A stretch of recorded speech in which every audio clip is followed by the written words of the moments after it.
qué alegría comenzar con expectativas. Comenzamos este ciclo con Damián Cabrera del Paraguay, uno de los países más invisibles del continente, uno de los países más grandes del continente, uno de los países con una historia brutal del continente. Así que estamos felices de darle la bienvenida a Damián. Damián, antes de sumergirnos en tu literatura, quería un poco pensar en el contexto donde creces, donde estudias, donde vives.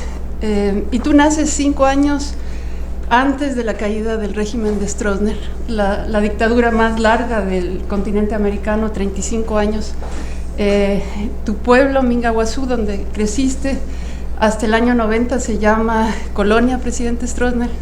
La segunda ciudad más grande del Paraguay, que ahora se llama Ciudad del Este, se llamó hasta días después de la caída de Stroessner, Puerto Presidente Stroessner. Entonces quería saber un poco, siendo tu niño en el ámbito familiar, ¿qué tan consciente estabas de esa sombra enorme de la dictadura paraguaya? ¿Y qué tan consciente estuviste del cambio de nombre en tu niñez? Bueno, primeramente muchas gracias. Gracias por esperarme. Yo creo que cuando nos mudamos a Alto Paraná con mi familia, yo nací en Asunción, pero no tengo registro, memoria de haber vivido ni en Asunción ni en el departamento central donde había vivido mi familia. Cuando nos mudamos a Alto Paraná, casi inmediatamente después fue el golpe. O sea, mis primeros recuerdos son de ese periodo, ¿no? de infancia. Y sí recuerdo muy bien la idea del cambio del nombre de la ciudad, porque fue como una elección popular, la elección del nombre Ciudad del Este.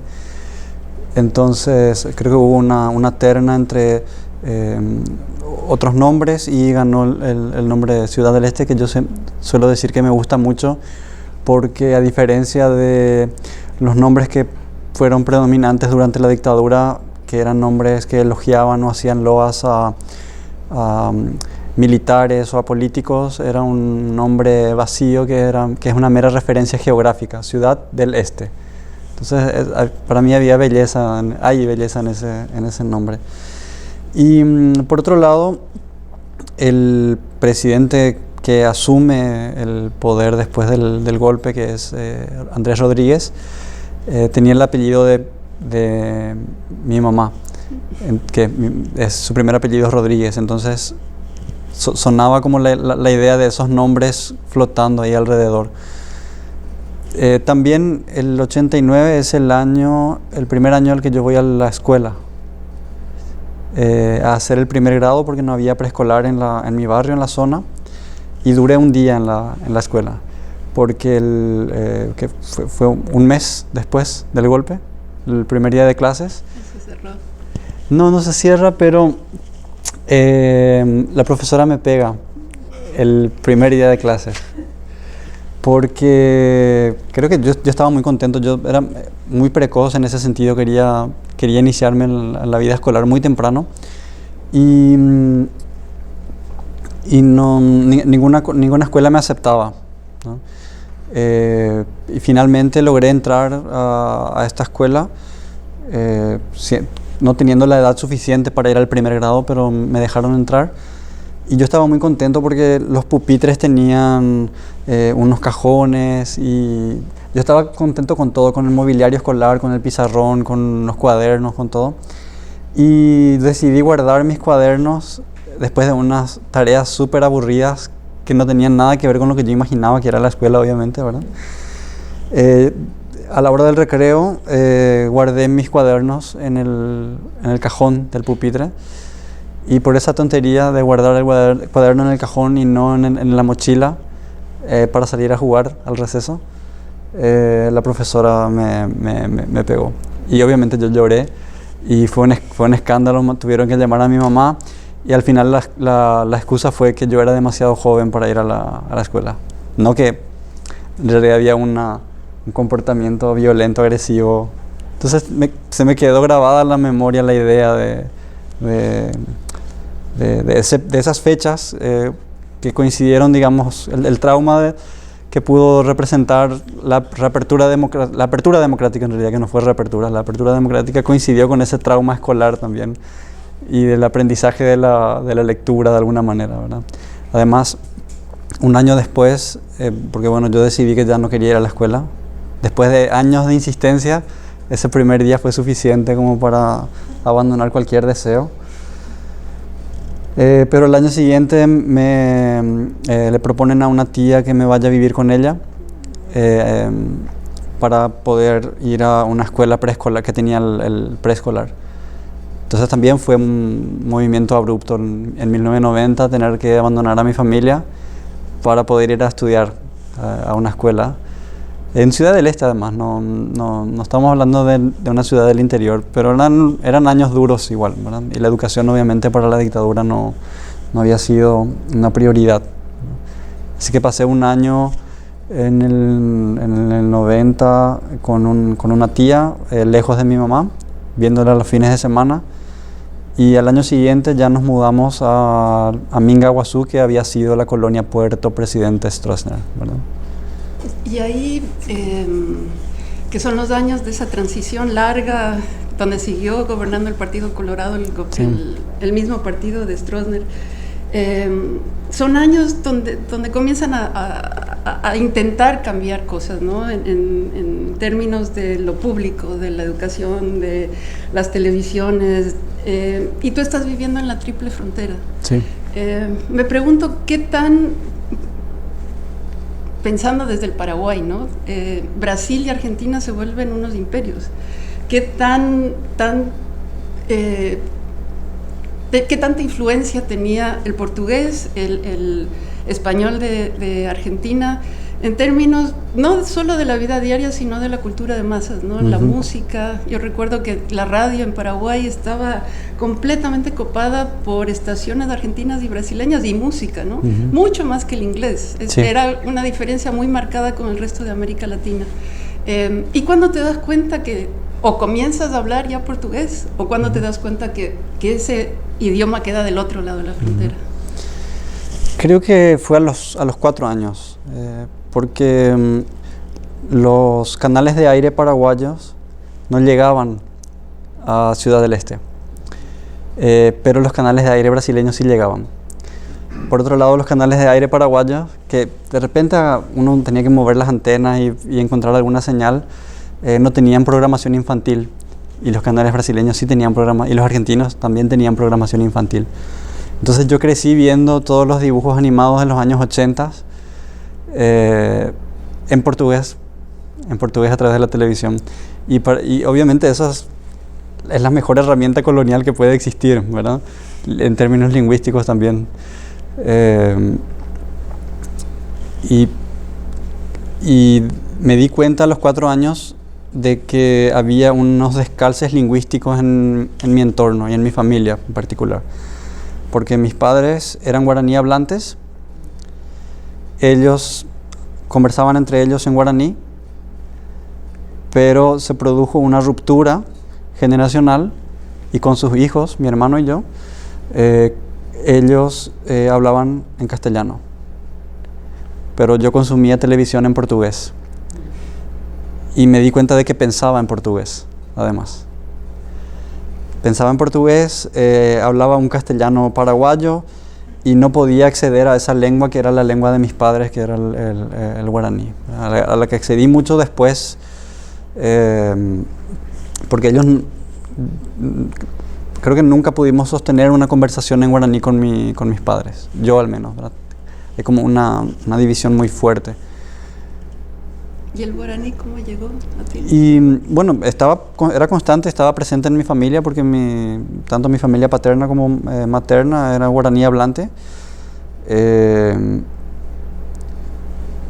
Y obviamente yo aprendí a entender el guaraní y a hablarlo en la calle, ¿verdad? Porque en el barrio se hablaba guaraní. Y si uno no hablaba guaraní, no tenía la visa para salir a jugar, ¿verdad? Entonces había que aprender a hablar guaraní.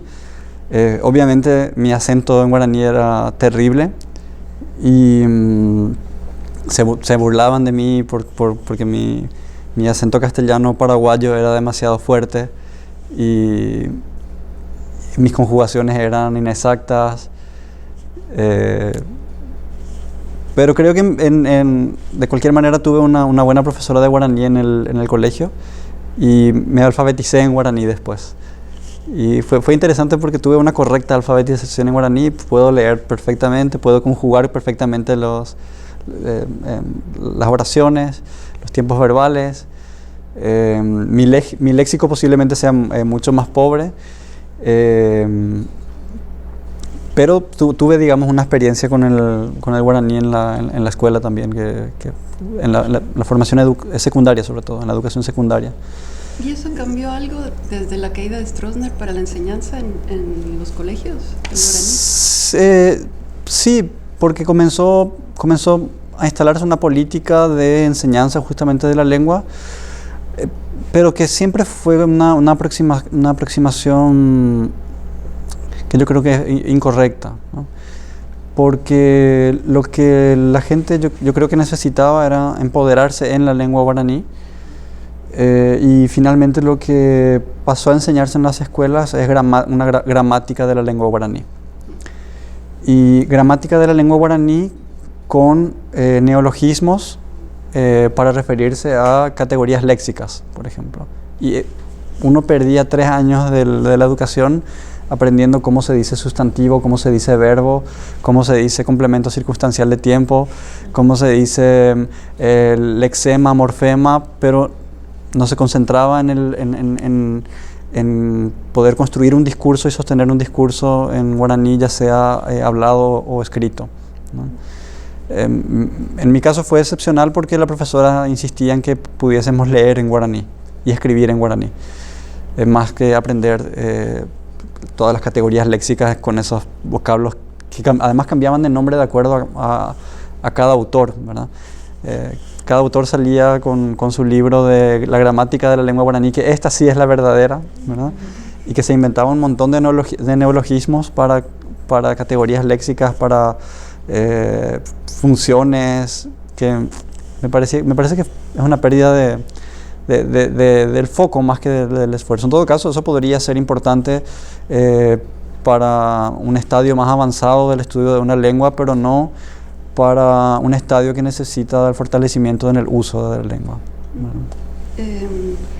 Y en esa época, tal vez que estás como entrando a la calle, hay otro lenguaje que se abre, que es el de la música. Y me estabas contando que tenías un grupo de rock, pero también un grupo de música folclórica. Sí. Quería que nos contaras un poco, porque la música luego sigue siendo importante como en tu creación literaria, en tu creación dentro del ámbito cultural en Paraguay. Esos dos opuestos que parecen tanto, ¿cómo se unían en esa identidad que estabas creando en ese momento? Creo que no estoy muy seguro de cómo llegué a la música, pero siempre fue muy, muy importante para mí. Vos mencionaste las radios y las canciones, ¿verdad? Así como la televisión brasileña estaba súper presente, estuvo presente a lo largo de toda mi vida. En mi niñez veía los dibujos animados, en mi adolescencia veía los programas para adolescentes en portugués.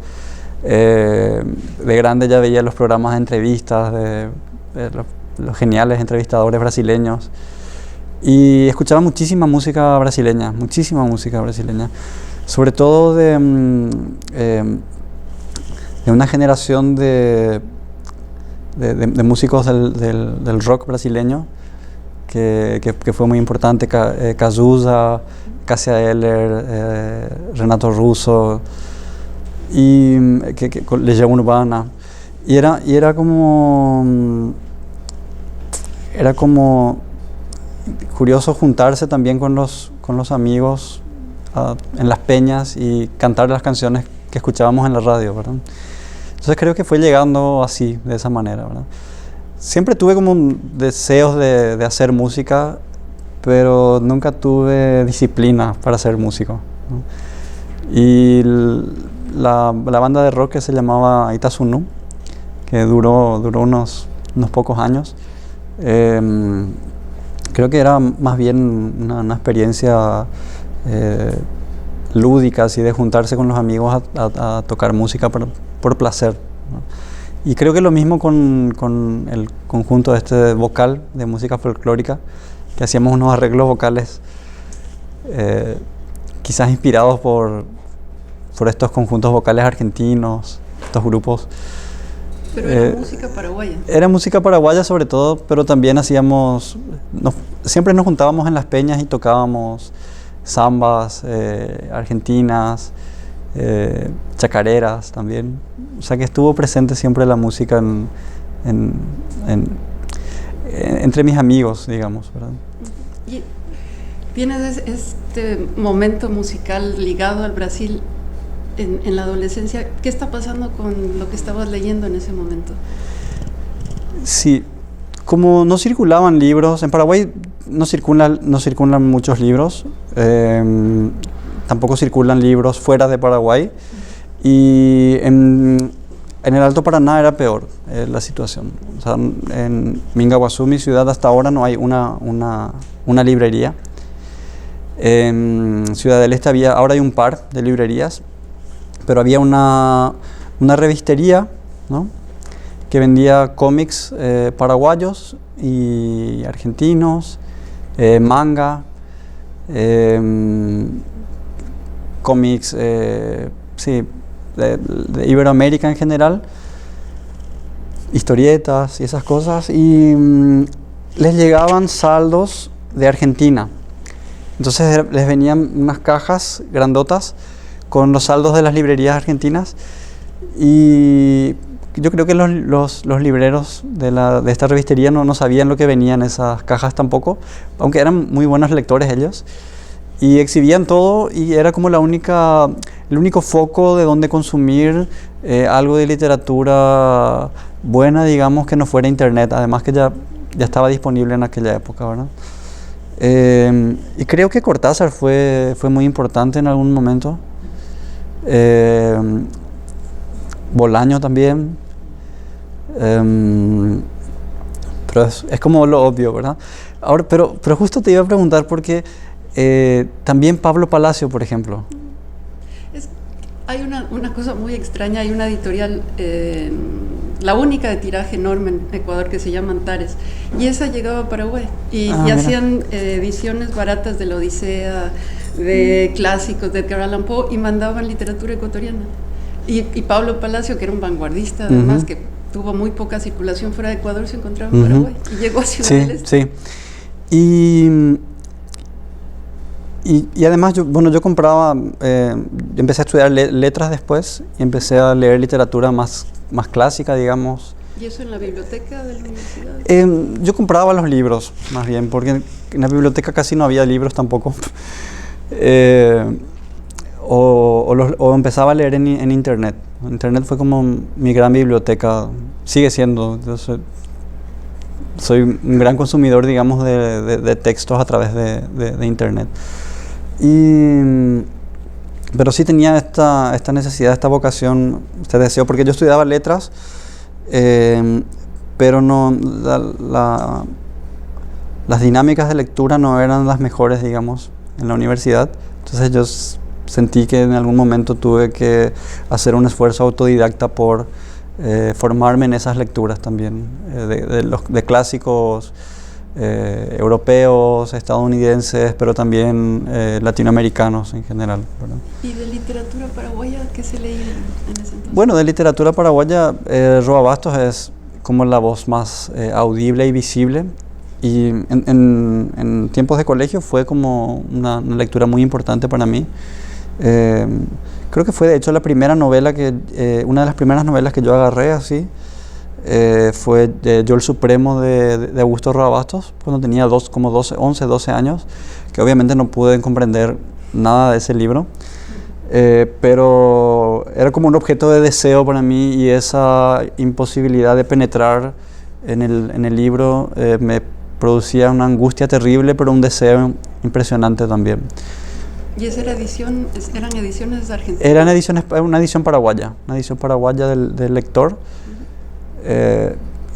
Y leía esas cosas que, qué sé yo, entre el Supremo de Rodabastos hasta, qué sé yo, Cumbres Borrascosas, lo que estuviera a mi alcance de alguna manera, ¿verdad?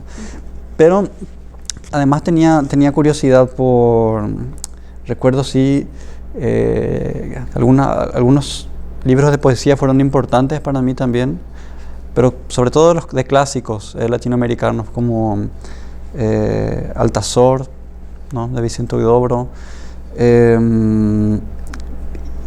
no sé por qué tengo esta obsesión con Poeta en Nueva York de Federico García Lorca.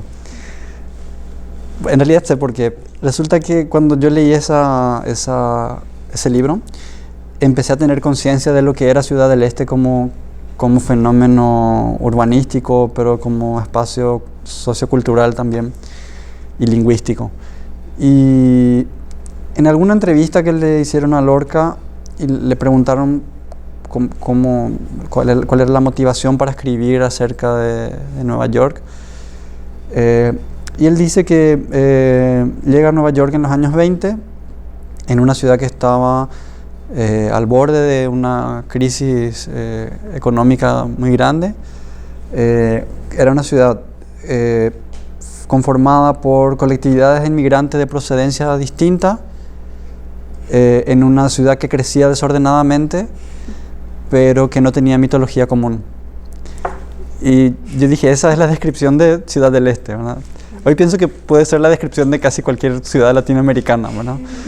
Que está conformada como por colectividades de inmigrantes, porque Ciudad del Este, no sé si sabrán, tiene presencia de inmigrantes del mundo árabe, de China, de Taiwán, de Corea, o sea, gente de Irán. Entonces es una ciudad donde circulan muchos productos, además, porque es una ciudad que es como un punto ciego para las vigilancias del mercado. Entonces circulan productos falsificados, pero también productos de contrabando. Se hacen como unas importaciones extrañas, que son importaciones de Estados Unidos, de productos chinos, que luego son revendidos al Brasil. Obviamente todo para eludir los impuestos. Y circulan todos esos productos, además de procedencia sumamente diversa. Uno puede encontrar de todo en Ciudad del Este, y circulan además muchas lenguas, ¿verdad? Pero no hay justamente como mencionaba Lorca en esta entrevista, no hay una mitología común, o quizás esté construyéndose esa mitología común, ¿verdad? Y creo que en muchos de mis primeros textos yo los imaginé como una tentativa de llenar el vacío de esa mitología a través de esas ficciones, ¿verdad? Tratar de encontrar como ficciones que pudieran funcionar como una mitología común para toda esa gente de Ciudad del Este tan diversa y tan que no se mezclaba, ¿verdad? Ya cuando entras a la universidad, como nos estabas contando, Damián, entras a letras. Sí. Pero en ese mismo momento en que estás estudiando, también te metes a varios proyectos culturales donde eres director, donde eres editor, y sobre todo una revista que me resulta interesante, que en una época que ya estaba internet, que ya estaba lo digital, querías una revista física que se llama El Tereré, sí. Y que tiene, para una revista latinoamericana, dura mucho tiempo. Quería que nos contaras un poco cuál era el proyecto atrás de eso. Además, luego sacas un tereré radial con una amiga. Ah, sí, sí. Entra a una radio AM, también a una radio universitaria, y tú mismo creas un circuito cultural dentro de ese ámbito que nos estás contando, que era un poco desértico en términos de producción literaria, ¿no? Sí, la revista El Tereré nace en el año 2006, cuando, estando en la universidad, un grupo de compañeros empezamos a sentirnos incómodos con algunas cuestiones. Creo que uno de los disparadores fue el discurso de apertura, la clase magistral de apertura, que se dio en el año 2006. Invitaron a un monseñor católico que era súper conservador, que rozaba a lo fascista, de hecho, ¿verdad? Recientemente fallecido, Monseñor Livieres. Y a mí me ofendió muchísimo que invitaran a este señor a dar la clase magistral de apertura del año lectivo en la universidad. Además, con un discurso sumamente discriminativo, conservador, clasista además, ¿no? Y entonces lo primero que hicimos con un grupo de compañeros fue organizamos una panfleteada y escribimos algo así como contra los dinosaurios, ¿no? Llamábamos a dinosaurios a todos esos conservadores que pensábamos que eran todos viejos, pero en realidad hay dinosaurios, hay huevos de dinosaurio también. Y hicimos una volanteada ahí durante la clase magistral, y luego empezamos a distribuir volantes fotocopiados con temas varios, digamos, que nos preocupaban, ¿verdad? Recuerdo un par así, donde combinábamos justamente alguna imagen artística de algún artista con un breve ensayito, un articulito así reflexivo sobre alguna cuestión. Yo recuerdo uno sobre el imperialismo, por ejemplo, ¿verdad? Porque además me empecé a vincular con sectores de izquierda del Partido Comunista ahí en Alto Paraná, que eran muy activos culturalmente, ¿no? Tenían una biblioteca comunitaria y organizaban ciclos de lectura y esas cosas. Y luego con una amiga que es Olga Bertinat, que me ayudaba con las fotocopias y escribiendo los textos y editando los textos, y que tenía una biblioteca muy linda también en su casa. Ella creo que nos alentamos mutuamente a editar una revista, y hacemos como un primer ejercicio y conseguimos unos fondos de una manera muy extraña, que yo creo que hoy no sé cómo fue esa gestión, pero fueron 2 o 3 meses de organización y ya teníamos la revista impresa. Imprimíamos 1000 ejemplares que hacíamos circular nosotros mismos, hacíamos la distribución en el campus de la universidad, y sacamos creo que 15 números, sí. ¿Y salía semestralmente? Salía mensualmente, pero tuvimos un hiato de algún tiempo, y luego retomamos el proyecto de la revista. La idea era que en principio fuera un espacio de expresión cultural. De hecho se llamaba así, Revista El Tereré, Espacio de Expresión Cultural. Y El Tereré fue un nombre casi como aleatorio, ¿no? Porque no sabíamos cómo llamar a la revista. Y ya un amigo dijo, bueno, ¿por qué no le llamamos El Tereré? Y el eslogan va a ser de mano en mano, de boca en boca, ¿no? Como el tereré que gira, digamos, que es como un mate frío y que justamente gira de mano en mano y va de boca en boca. Y la idea era, el eslogan me pareció perfecto.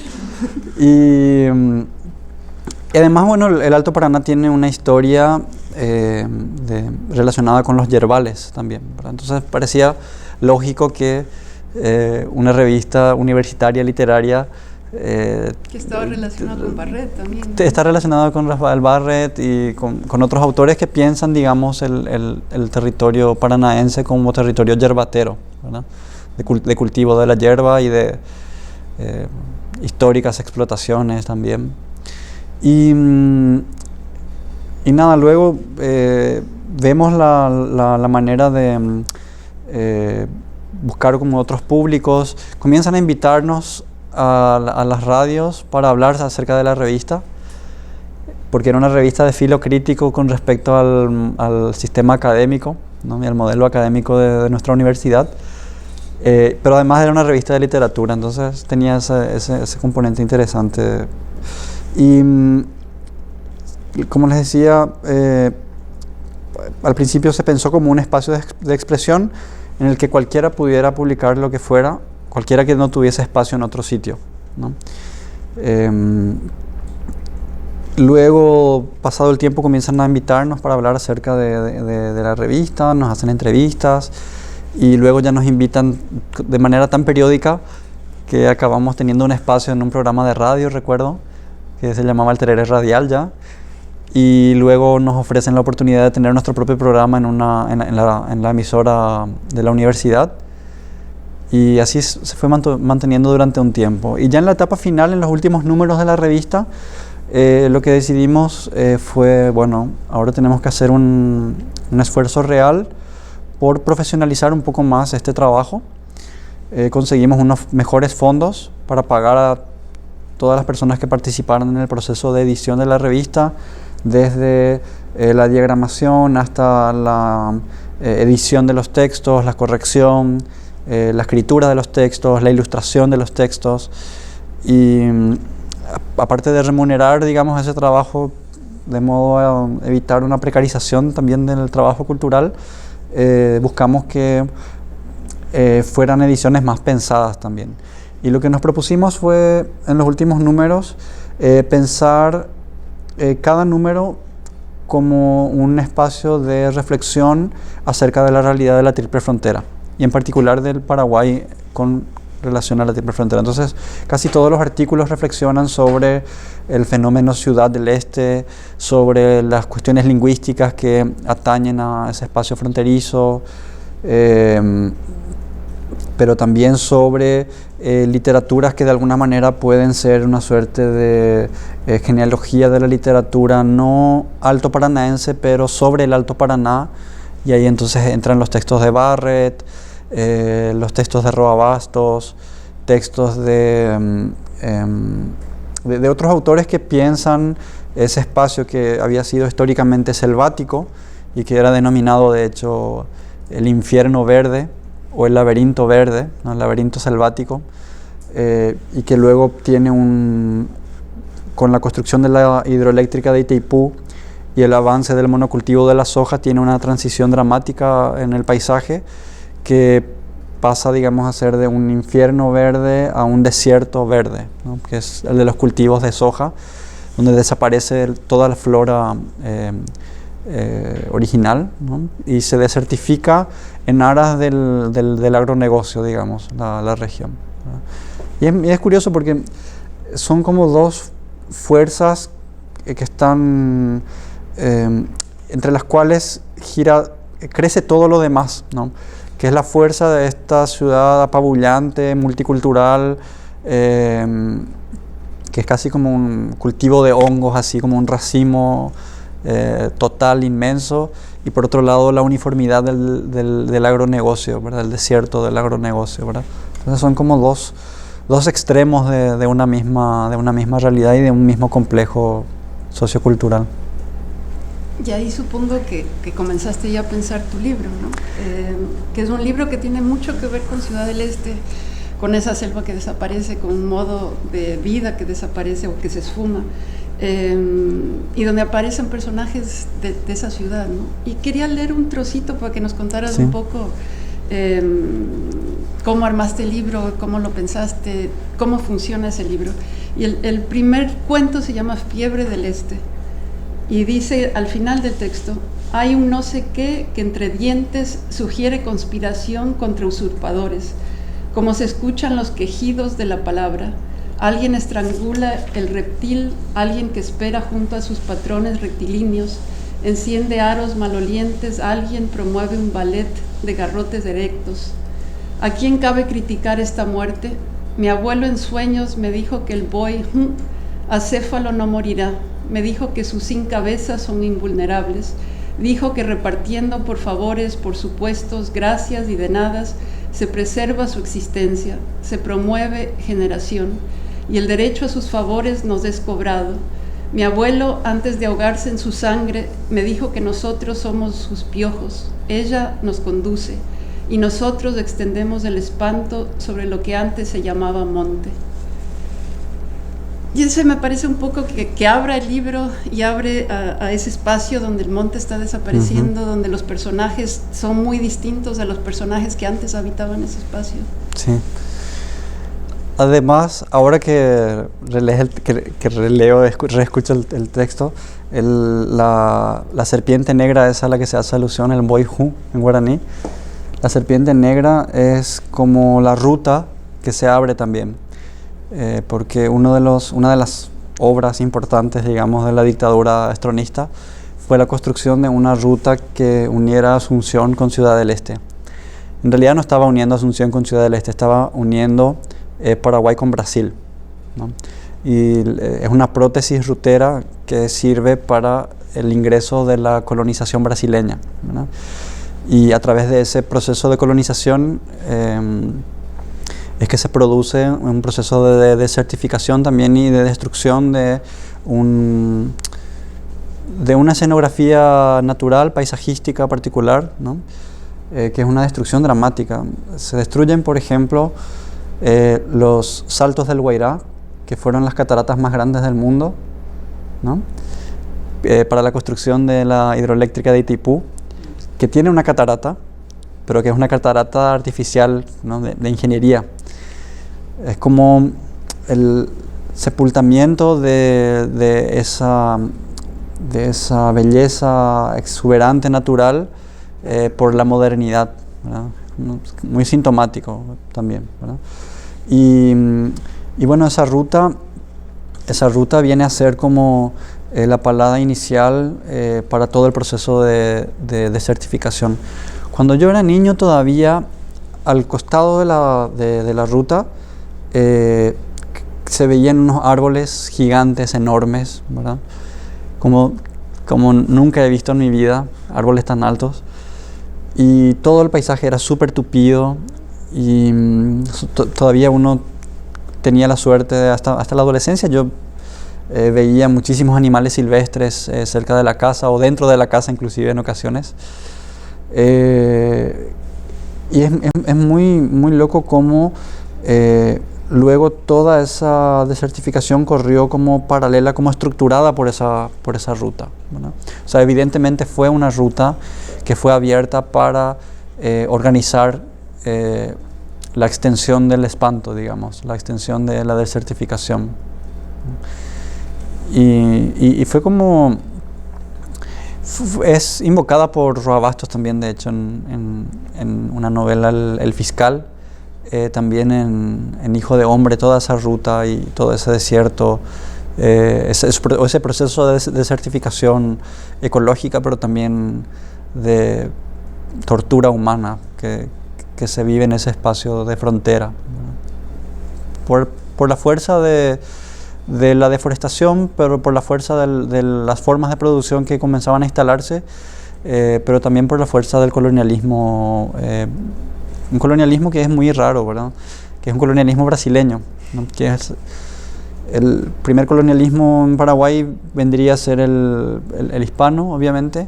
El segundo viene a ser el paraguayo, porque el paraguayo termina de colonizar el Paraguay, los paraguayos terminan de colonizar el Paraguay, y luego sobreviene un tercer oleaje colonizador, que es la colonización brasileña, ¿verdad?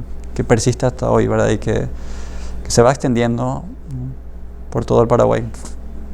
Y ese libro que está retratando esto que nos estás contando, pero desde la literatura, ¿cómo circula, Damián? ¿Cuál? ¿Tenía así alguna? El Horas de Contar, sí, el primero. Ajá.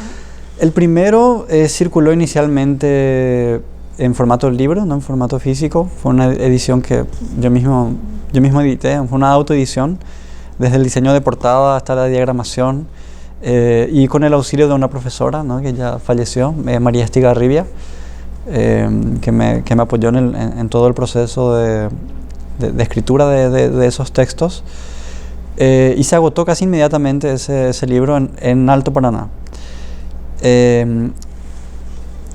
La profesora en cuestión, un poco antes de que yo imprimiera el libro, me acerca un papel manuscrito con unos fragmentos bíblicos. Y a mí me pareció raro porque, sabiéndome ateo, yo no entendía por qué ella me sugería que yo usara unos fragmentos bíblicos, porque eso me decía que usara los fragmentos a modo de epígrafe en la apertura del libro. Y eran unos pasajes del libro de Jeremías, y que decía algo así como que escribe todo lo que yo te ordeno en un libro. Y luego Joaquín, rey de Judá, lee los fragmentos escritos y comienza a cortar los fragmentos del rollo escrito por el profeta y los lanza a las llamas y luego Yahvé vuelve a hablarle al profeta y le dice, vuelve a escribir todo aquello que yo te había ordenado previamente y que Joaquín, rey de Judá, quemó en la hoguera después de leerlo. Y yo creo que fue como una de las más valiosas, pero para mí ambiguas e incógnitas lecciones de escritura y de edición, ¿no?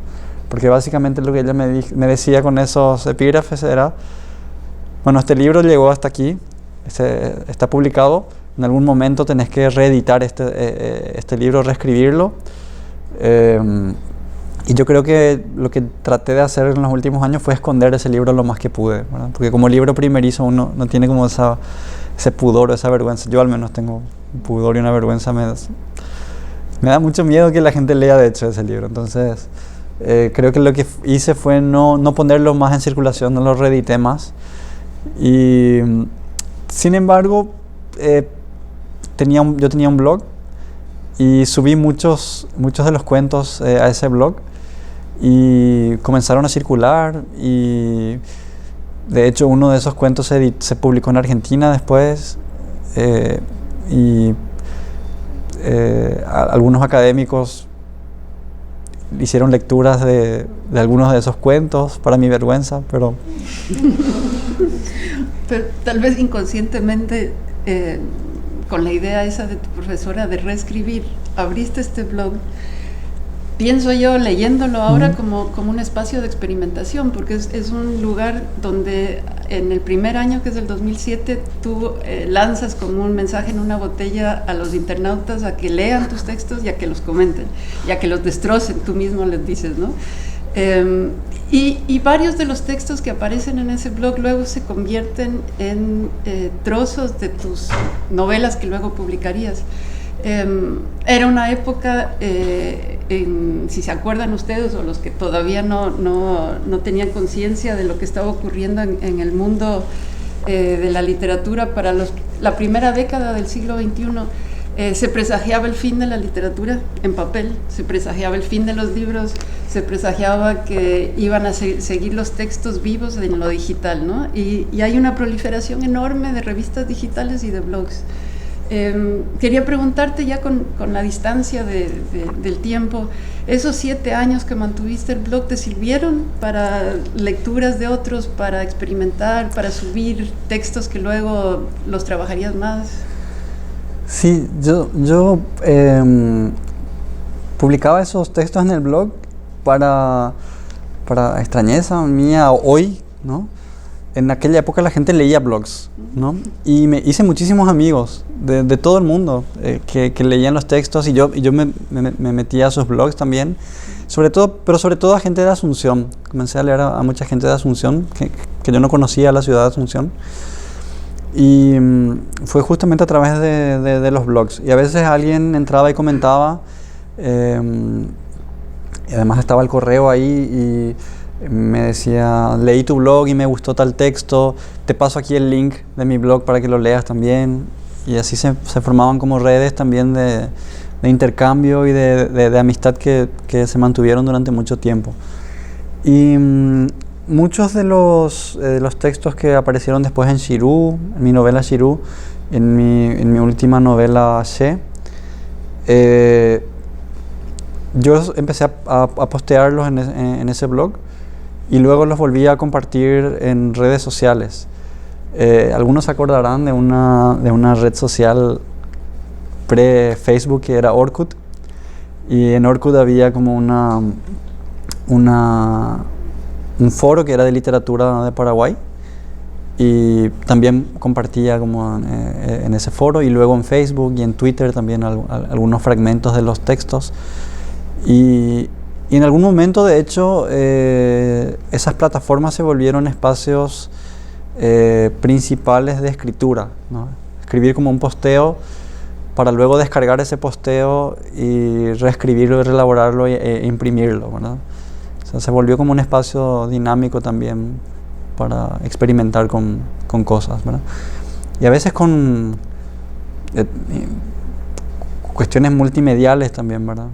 Cruzar escritura con música, cruzar escritura con imagen, Era una posibilidad de edición rápida también y de puesta en circulación rápida de textos, ¿verdad? Sin demasiada mediación.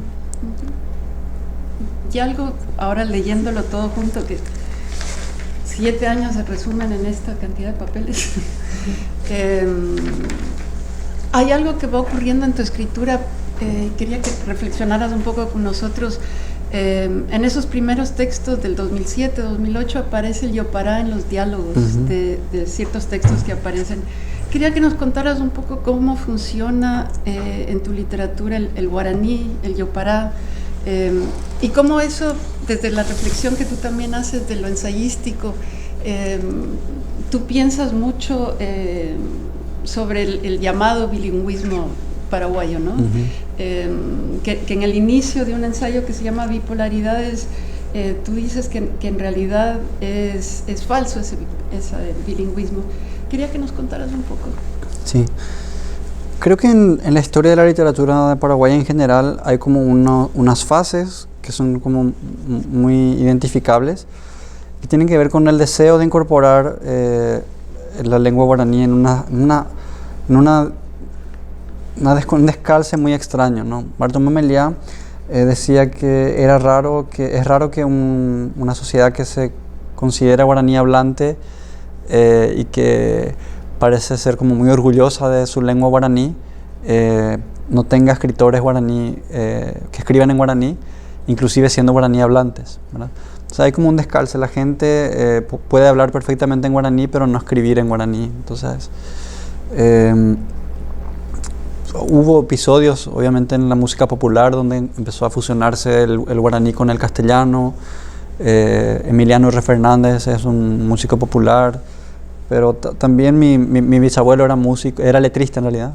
Emiliano R. Fernández era letrista también, no era músico. Los amigos músicos se pueden molestar, pero era letrista y escribía las letras de las canciones, y mezclando justamente castellano y guaraní. A principios del siglo XX ya se vuelve como un fenómeno dominante eso. Pero inclusive en el siglo XIX uno lee los periódicos de trincheras, uno encuentra que hay interferencias entre guaraní y castellano en los periódicos de la guerra contra la Triple Alianza, por ejemplo. Pero luego en la literatura moderna, digamos, comienza a ser una preocupación de índole lingüística, literaria y social, cómo incorporar esa lengua, otra que está tan presente en el Paraguay. Va a aparecer primeramente a manera de diálogos, ¿no? Nunca en la voz del narrador, pero aparecen en forma de diálogos, con notas al pie de página, por lo general en cursivas o en negritas en algunos casos, como en el caso de Gabriel Casaxia, y con notas al pie de página traduciendo lo que está en guaraní. En muchos casos aparece como una nota de color casi jocoso, ¿no? Burlesco, y en otros casos tiene como una vocación documental, casi de registrar un habla particular, coloquial, local. En casos como en la obra de Roa Bastos, el ejercicio es un poco más complejo en cierto sentido, porque él hace una traducción del discurso en guaraní al castellano, pero incorpora el léxico del guaraní. O sea, algunas palabras, y algunos autores sugieren que lo que él hace es torturar de alguna manera el castellano con el que escribe, con la sintaxis del guaraní, ¿no? Es una lectura arriesgada y dudosa, pero es la lectura dominante, digamos, acerca de la prosa de Augusto Roa Bastos. Pero hay otros casos, Carlos Villagra Marsal también, que hace como un ejercicio de escribir en castellano, pero calcando el léxico del guaraní, ¿no? Que el guaraní paraguayo además es una lengua que está sumamente colonizada por el castellano, no solamente en léxico, pero también en sintaxis.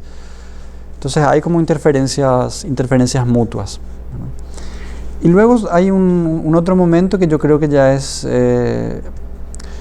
comienza con Jorge Canese a finales del siglo XX, y del lado paraguayo, digamos, y del lado brasileño con Wilson Bueno, que escribe una novela preciosa que se llama Mar Paraguayo. Y comienza como una conversación transregional, ¿no? Transnacional en realidad. Y comienza a incorporarse la mezcla como de una manera más creativa, digamos, ¿verdad? De una manera más lúdica también. Aparecen personajes como Douglas Diegues, ¿no? Que crean esta lengua junto con el colectivo P3F, Poetas de las Tres Fronteras, esta lengua literaria ficticia inventada que en realidad no tiene equivalente coloquial real, pero que es una lengua fantástica, ¿verdad? Que incorpora la mezcla de castellano con portugués, mechado otra vez esa mezcla por el guaraní. Crea una lengua híbrida y falsa en cierto sentido, pero fantástica, una lengua literaria, ¿no? Que se vuelve muy común y mucha gente comienza a ejercitar el uso de esa lengua literaria en Brasil, en Paraguay y en Argentina, sobre todo. Que le llama portuñol selvagem. Portuñol selvagem, sí. Y luego creo que hay también como otra gente que ha experimentado con la escritura de prosa directamente en guaraní. Y en mi caso lo que yo tenía como una vocación documental, porque creo que yo pude haber sido lingüista, porque me interesaba la lingüística. Y de hecho muchos de los diálogos de mis textos son grabaciones anónimas, secretas que yo realizaba y transcribía después, se incorporaba eso, estallaba de alguna manera toda esa vocación lingüística en la ficción, ¿verdad? Y creo que en algún momento yo tuve como esa necesidad de ser fiel al habla, y en mi último libro sí ya digo, bueno, si yo puedo ser retórico con la lengua castellana y torturar en la lengua castellana y romper la sintaxis del castellano, quizás pueda hacerlo también con el guaraní, ¿verdad? Y en este último libro llevé como hasta un extremo a eso, ¿no? Todo el castellano está sumamente fracturado. Los signos de puntuación no son arbitrarios, pero separan el objeto directo, por ejemplo, de las oraciones, y el objeto directo queda pospuesto, ¿no? Casi como ocurre a veces en el habla coloquial, ¿verdad? Cuando uno está con lo que se dice cantinflear, ¿verdad? Que uno comienza el discurso y nunca termina. Lo que hice aquí fue, casi en todos los capítulos, el objeto directo en castellano está pospuesto, aparece como unas líneas más adelante. Y eso ocurrió también con el guaraní. Y la única lengua que no, porque esto está en castellano, en guaraní y en portugués, la única lengua que no tiene la sintaxis rota es el portugués, porque hoy me parece que es la lengua dominante de una nueva forma de coloniaje, ¿verdad? Y es la única que está indemne, digamos, está ilesa, sale ilesa de esta puja, de esta violencia, ¿no? En la que se rompen las lenguas, es el portugués. Básicamente fue esa también mi transición, que coincide más o menos con la preocupación que tuvieron otros autores con la incorporación de las lenguas en los textos, salvo que yo no empleé estrictamente el portuñol selvagem en mis textos. Quizás en algunos posteos del blog haya algunos pasajes, pero sí hay una mezcla de las lenguas que no están plenamente mezcladas, ¿no? Porque es lo que ocurre por lo general en estos entornos coloniales, ¿verdad? Donde las fronteras son porosas, permeables, sin embargo plantean unos límites infranqueables también, ¿verdad? Difícilmente alguien que sea muy buen hablante de castellano ingrese cómodamente al universo del guaraní hablante, aunque hay casos, ¿no? Hay pocos bilingües, pero escasos, por eso el bilingüismo no es tal. Y difícilmente un guaraní hablante acceda al campo semántico del castellano, ¿verdad? Y asimismo un hablante del portugués, ¿no? Y por otro lado, como escritor que escribe en castellano, guaraní y portugués, y que puede leer en castellano, guaraní y portugués, y que puede hablar pero con distintos niveles, ¿verdad?, en las tres lenguas.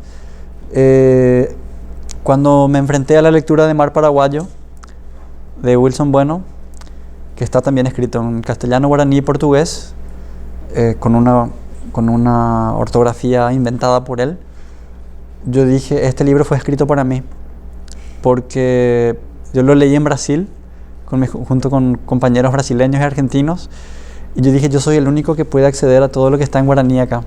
Soy el único. Es como si esas palabras estuviesen ahí, hibernando, esperando por mí para que yo las despertara, ¿no? Y fue una experiencia muy, muy linda. Y además me identifiqué muchísimo con Mar Paraguayo, ¿verdad? Que fue una experiencia muy interesante. Y hay,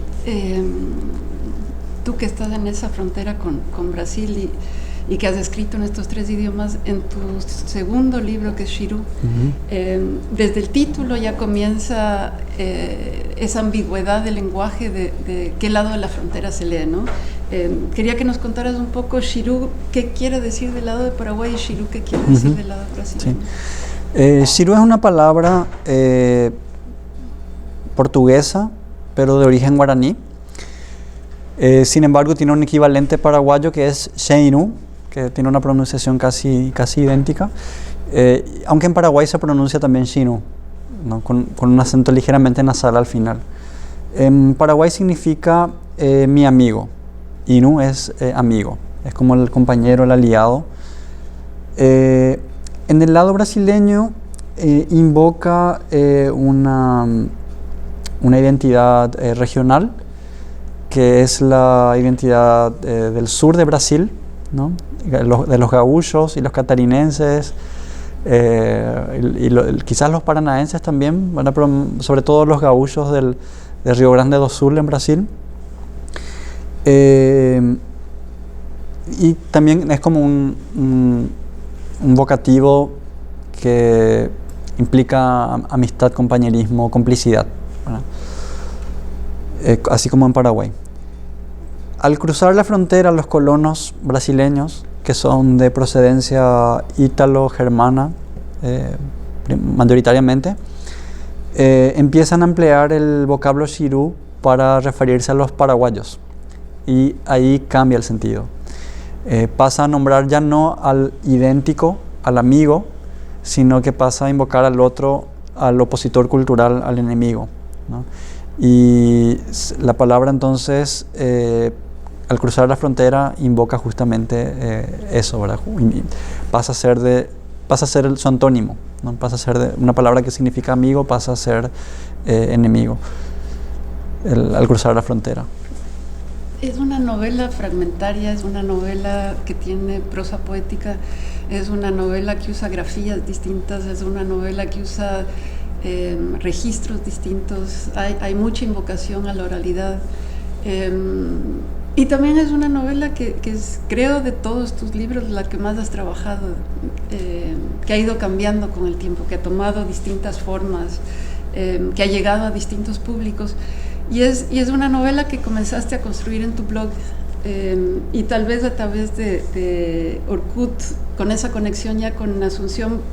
Es una novela que ya no te quieres autoeditar, sino que quieres que una editorial la publique, ¿no?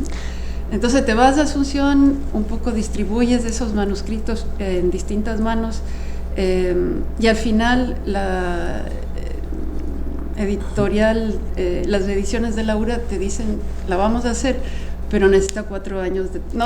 No te dicen eso, te dicen, tenemos que editarla, y al final es una edición de 4 años. Sí. Y esos 4 años yo quisiera que nos contaras, porque leyendo los textos en tu blog, Algunos permanecen intactos, algunos omite ciertas palabras y se vuelven elípticas las conexiones entre fragmentos. Aparece el portugués mezclado dentro como del habla cotidiana de los chicos que están en la calle. Aparece la voz de una mujer, aparece la voz de un niño. Quería que nos contaras ese trabajo enorme de 4 años de trabajar un texto que al final acaba ganando el premio más importante de la literatura publicada en Paraguay en el 2012, cuando finalmente se edita. ¿Cómo fue ese proceso ya de venir de todo lo que nos has contado, ¿no? De trabajar en la radio, en revistas, en la autoedición, en reflexionar sobre el propio guaraní, portugués y español que se habla en la frontera, y ya pulirlo y esculpirlo de alguna manera para que llegue este texto? Sí, yo envié a varias editoriales de Asunción el manuscrito en mi ingenuidad, y la última a la que le envié fue a Ediciones de Laura, que es una editorial independiente, sin fines de lucro además, que estaba dirigida por Lía Colombino. Y Lía me contesta casi inmediatamente. Ahí me hago amigo del que había sido uno de los primeros lectores de la novela, que fue Javier Palma, que es un músico que es integrante del colectivo de Ediciones de Laura. Y yo paso a formar parte también después de Ediciones de Laura del colectivo, que es un colectivo de artistas y un colectivo editorial de experimentación que trabaja con archivos, con investigación. Y ella me dice, bueno, Javier lee la novela y me dice, bueno, vamos a publicar la novela, pero tenemos que hacer un trabajo de edición, porque Lía es como bastante pulcra. Entonces empezamos a mantener unas reuniones periódicas en Asunción, y mantuvimos también intercambios virtuales para discutir algunos aspectos de la escritura.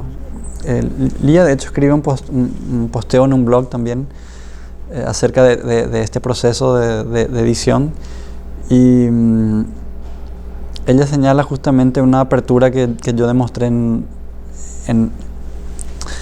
digamos, renunciar a un ego, ¿no? Porque es difícil entregarse a la mano del editor y que el editor te diga, mira, esto hay que reverlo, esto habría que reescribirlo, esto hay que omitirlo, ¿no?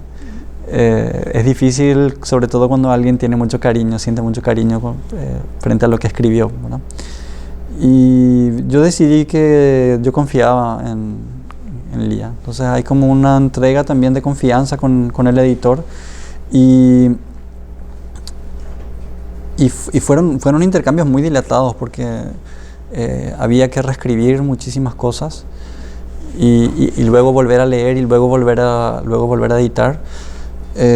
Y luego, como es una editorial sin fines de lucros, no tiene un fondo editorial económico, entonces la espera por la publicación del libro también implicaba reunir los fondos suficientes para poder comprar los materiales, pagar la imprenta.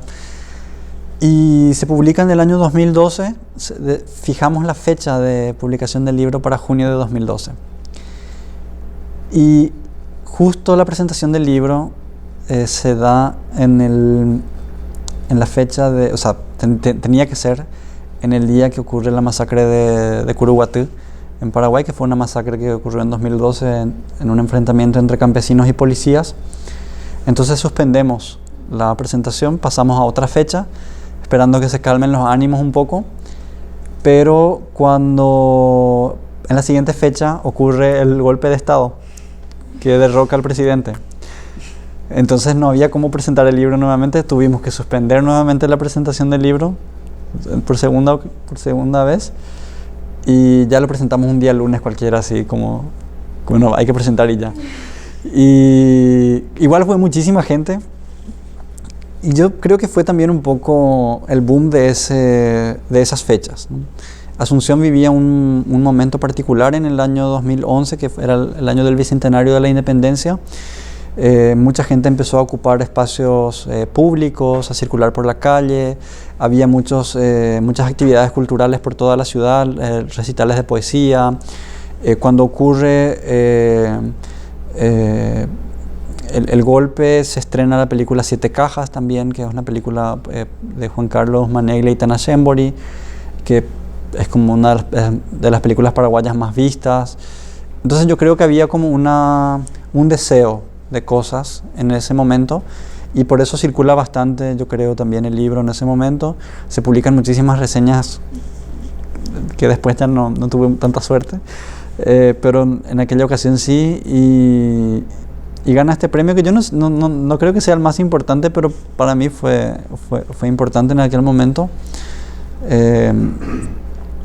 Y comienza a circular luego el libro a raíz de ese premio, un poco en Argentina, ¿no? A través de unos contrabandos también que uno hace, porque como no tenemos distribuidores, cuando llega un amigo de otro país le decimos, bueno, acá tenés unos ejemplares de los libros, y fue pasando de esa manera, ocurriendo de esa manera.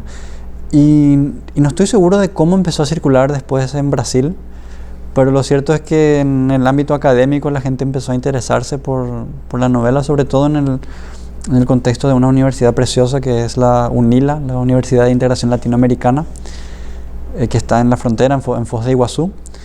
Y eso me abrió un puente de conversación con muchísima otra gente, que era insólito para mí, que desde la academia yo no iba a tener, ¿no?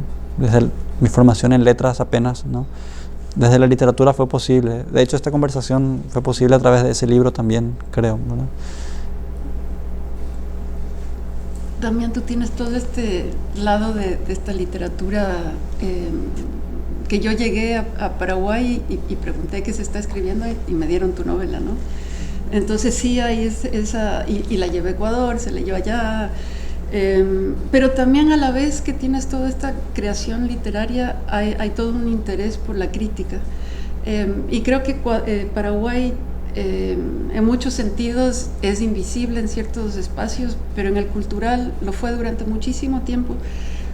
Pero con la figura de Ticio Escobar, que estuvo como muy ligado al Arcis de Chile, a la figura de Nelly Richards en la primera década del 2000, entró como a la crítica postcolonial, a las postdictaduras del Cono Sur, y ahí entró este espacio del Seminario de Crítica Cultural, que luego tú te unes a través del Día Colombino. Quería que nos contaras un poco cómo llegas ahí, cómo eso te impulsa a hacer la maestría en Sao Paulo, y cómo eso tiene que ver la escritura académica con tu escritura más literaria. Cuando comenzamos a hacer estas reuniones periódicas para la edición de Shirú, yo le manifiesto a Lía mi decepción, digamos, con mi formación académica, ¿no? En letras, en Alto Paraná, en Ciudad del Este. Y yo tenía entendido que había como un espacio, como un grupo de estudios, pero no tenía muy claro de qué se trataba. Y Lía me dice, mira, nosotros nos solemos reunirnos los días jueves, de por ahí si te interesa va a haber una convocatoria dentro de poco y podés postularte, y si salís seleccionado, junto con otras 18 personas, nos juntamos todos los jueves a lo largo del año para leer textos de crítica cultural. Ese primer programa iba a ser de introducción a los estudios culturales. ¿Y eso era en el Museo del Barro? Es un programa que es del Museo del Barro, el Seminario Espacio Crítica, pero se realizaba en el Centro Cultural de España Juan de Salazar en Asunción. Y yo le digo, sí, me voy a postular, pero sin entender muy bien de qué se trataba y sin entender el compromiso que implicaba vivir en Alto Paraná, a 350 kilómetros, y postularme para un curso en Asunción, ¿no? Y que no, más que un curso, era un seminario, un espacio, un grupo de estudios. Y me postulo y me aceptan, y ahí me tengo que comprometer, me comprometo a viajar todos los jueves a lo largo de un año a Asunción, y fue un espacio también de conocimiento más allá de textos, de lecturas críticas, sobre todo en torno a los estudios culturales, la crítica cultural, y la teoría postcolonial. Fue también un espacio para conocer Asunción, que yo no conocía, ¿verdad? Y y sumergirme un poco también en la vida cultural de Asunción. Y comienzo a escribir ahí unos textos donde justamente reflexiono sobre la realidad lingüística de la Triple Frontera, y creo que es como un aprendizaje de escritura de ensayo que se dio en el contexto de ese seminario. Yo suelo decir que el seminario me dio una palabra y una forma discursiva que yo no tenía antes, ¿verdad? Me dio la posibilidad de comunicarme ensayísticamente, de expresarme ensayísticamente.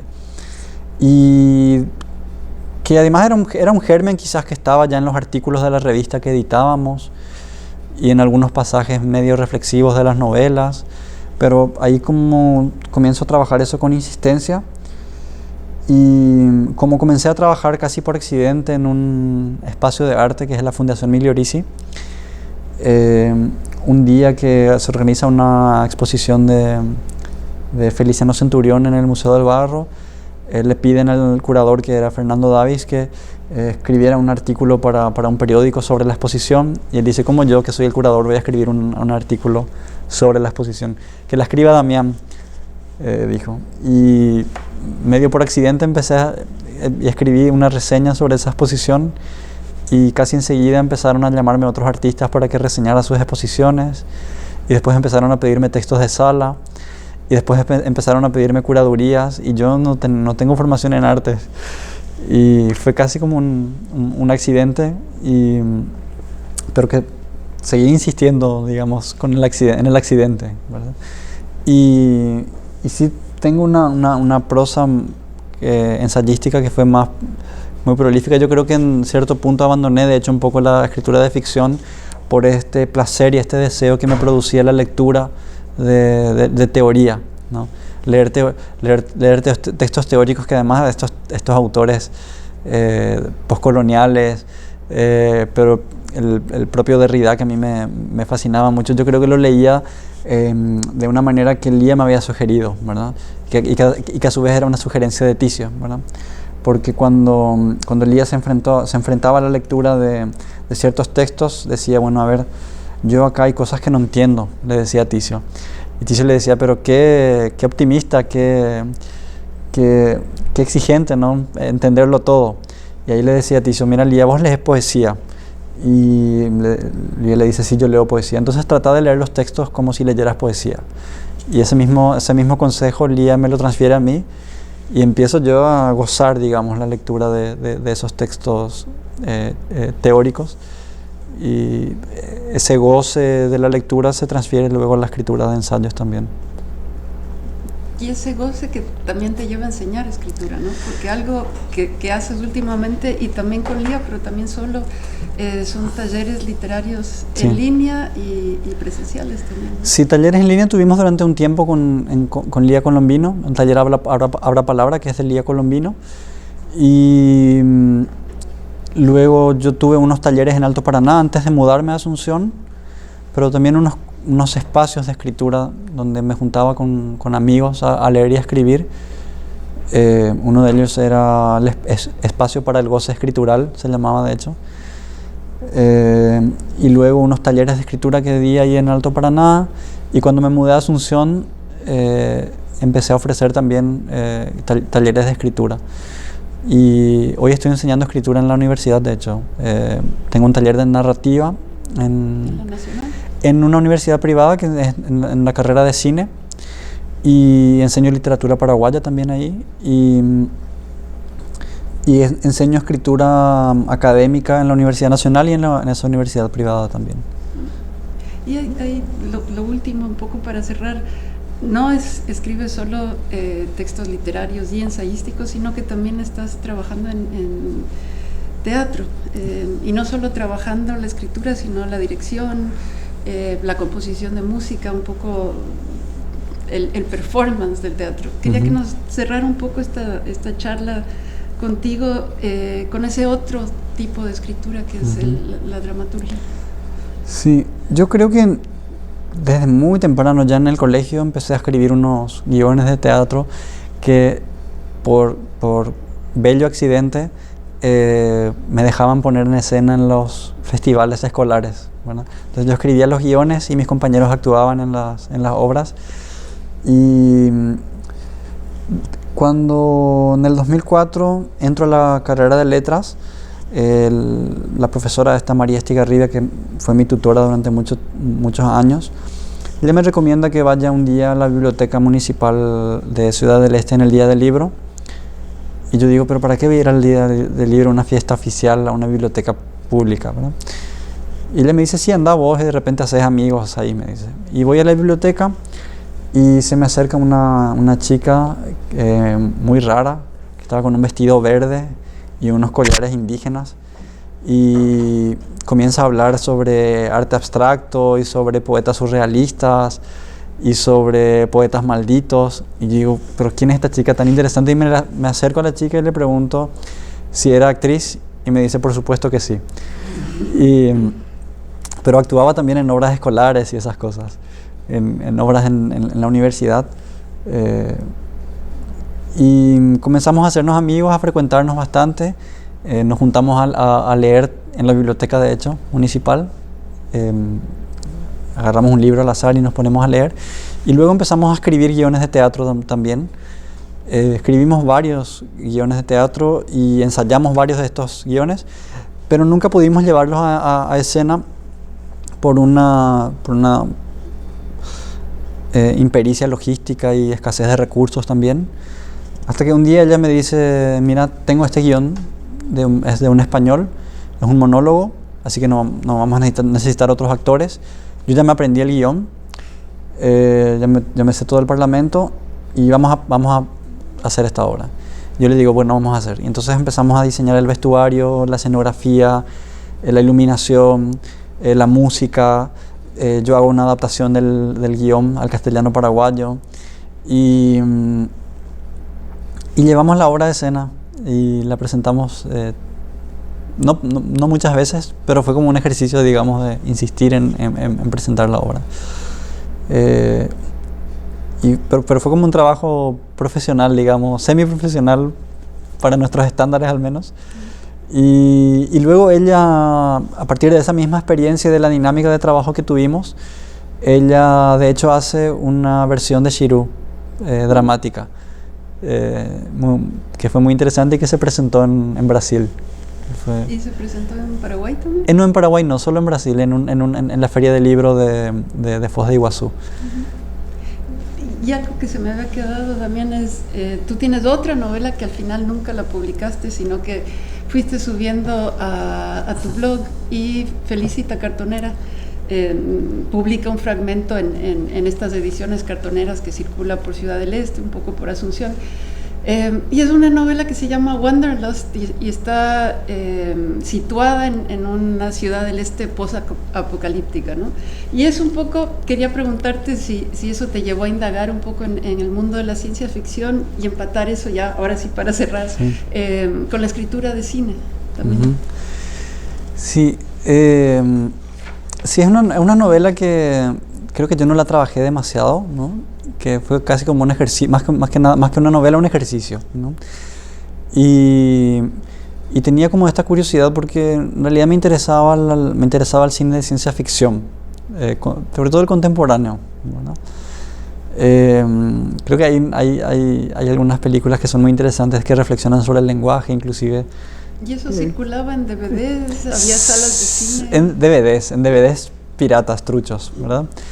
Y comienzo a idear esta novela, esta historia, que era muy irreal, muy fantástica, a diferencia de los otros textos que tienen como una dimensión o intimista o una dimensión medio realista. Este tenía como un componente más fantástico, que es una beta que quedó medio suelta ahí. Y luego empecé a colaborar en realidad con producciones cinematográficas, no tanto todavía no escribir guiones. Tengo algunos guiones así en bruto, pero sí guiones para documentales, o colaborando en algún aspecto de la producción, ¿no? en la transcripción de diálogos, de parlamentos y esas cosas en el ámbito audiovisual.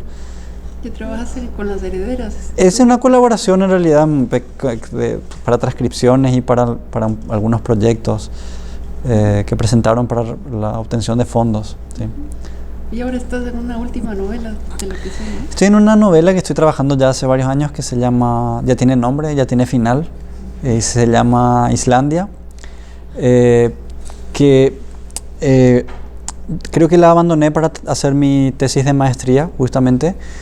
Y mi tesis de maestría es sobre el Paraguay insular, ¿no? Esta idea de un país aislado geográficamente, aunque no está aislado, está en realidad en el medio y conectado con la región, pero que se siente, se imagina, se piensa aislado geográficamente, que está de cierta manera aislado lingüísticamente, aunque no lo está, porque en Brasil también se habla guaraní y también en Argentina y también en Bolivia.